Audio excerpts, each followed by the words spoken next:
블라디미르 일치 레닌은 1870년 4월 22일 러시아의 시모스크에서 태어나 1924년에 사망한 소비에트 연방의 창립자이자 러시아 공산당의 지도자였습니다.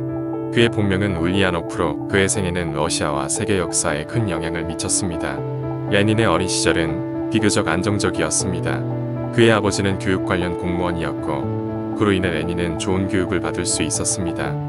그러나 그의 형이 알렉산드르 2세를 암살하려 한 혐의로 처형된 것이 그의 인생을 변화시켰습니다. 왜냐하면 이 사건은 레닌에게 정치에 대한 통찰을 주었기 때문입니다. 레닌은 이 당시 한 가지 통찰을 얻었는데 그것은 러시아 사회의 불평등과 억압에 근거했습니다. 레닌은 카잔 대학에서 법학을 공부하기 시작했지만 얼마 후에 정치적 활동으로 인해 제적되었습니다. 그는 이후 자신의 정치적 신념을 계속 발전시켜 나갔고 마르크스와 나로드니키로부터 큰 영감을 받았습니다. 이는 레닌이 노동자와 농민의 권리를 옹호하며 러시아의 사회주의 운동에 참여하게 되는 계기가 되었습니다. 1903년 레닌은 러시아 사회민주노동당에서 볼시비키 세력을 이끌게 되었습니다. 이는 더욱 활발하고 획기적인 혁명을 주장하는 세력이었습니다. 레닌은 이 세력을 이끌며 러시아의 노동자들과 농민들에게 더 나은 삶을 약속하며 지지를 모았습니다. 1917년 레닌은 러시아 혁명을 이끌어냈습니다. 이 혁명은 볼시비키 세력의 권력을 장악하고 러시아를 세계 최초의 사회주의 국가로 만드는 데 성공했습니다. 이후 레닌은 소비에트 연방의 첫 번째 지도자로 임명되었습니다. 레닌은 지도자로서 러시아를 빠르게 산업화하고 국가의 모든 부분을 중앙 집권하는 데 집중했습니다. 그는 농업, 산업, 교육 등을 국가의 통제하에 두었으며 이를 통해 러시아의 경제와 사회를 급속하게 변화시켰습니다.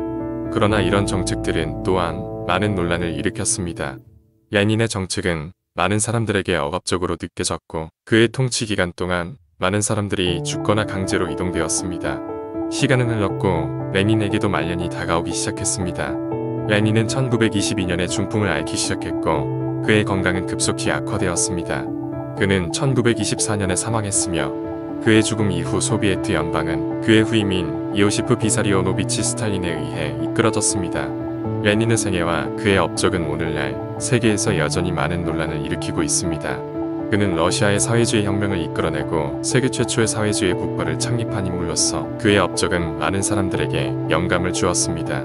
그러나 그의 방법과 정책은 많은 사람들에게 억압적이고 폭력적으로 느껴졌으며 그로 인해 수많은 사람들이 고통을 겪었습니다. 이런 이유로 레닌의 업적에 대해 평가하는 것은 여전히 매우 복잡한 문제입니다. 그렇다면 여기서 한 가지 물음이 나타납니다. 레닌은 정말 민주적인 지도자였을까요? 우리는 스탈린 이전의 소련을 민주적인 국가라고 부를 수 있을지 고민해 볼 필요가 있습니다. 그럼 지금 바로 레닌과 민주주의의 관계에 대한 객관적인 평가는 어떤지 한번 살펴보도록 하겠습니다. 인민주의자로서의 레닌. 인민주의자라는 용어는 다양한 의미를 가질 수 있습니다. 일반적으로 이는 민중의 관심과 요구 사항에 중점을 두는 지도자나 운동을 가리킵니다. 이런 의미에서 보면 레닌은 러시아의 노동자와 농민의 이익을 대표하고자 했으므로 인민주의자로 볼 수 있습니다. 그는 노동자와 농민의 권리를 강조하고 이들의 삶의 질을 개선하려는 다양한 정책을 추진했습니다. 레닌의 정치체제는 또한 강력한 중앙 집권화를 특징으로 했고 이는 개인의 자유와 민주적 원칙에 반하는 결과를 초래하기도 했습니다. 그의 정부는 반대의 의견을 강력하게 탄압했고 이러한 점은 그를 인민주의자로 보는 데에 문제를 제기할 수 있습니다. 그럼에도 불구하고 레닌의 정치 철학과 행동에서는 인민의 이익을 추구하는 명확한 원칙이 있었습니다. 그의 결정과 정책은 대부분 노동자와 농민의 입장에서 이해할 수 있으며 그는 이들의 삶을 향상시키기 위해 노력했습니다. 레닌의 이러한 접근 방식은 그를 인민의 지도자로 볼 수 있는 근거를 제공합니다.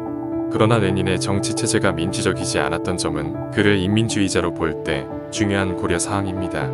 그의 정부는 반대의 의견을 강력하게 탄압했으며 이는 민주적 원칙에 반하는 행동입니다. 이러한 문제는 레닌의 지도력과 그의 인민주의에 대한 평가에 영향을 미칩니다.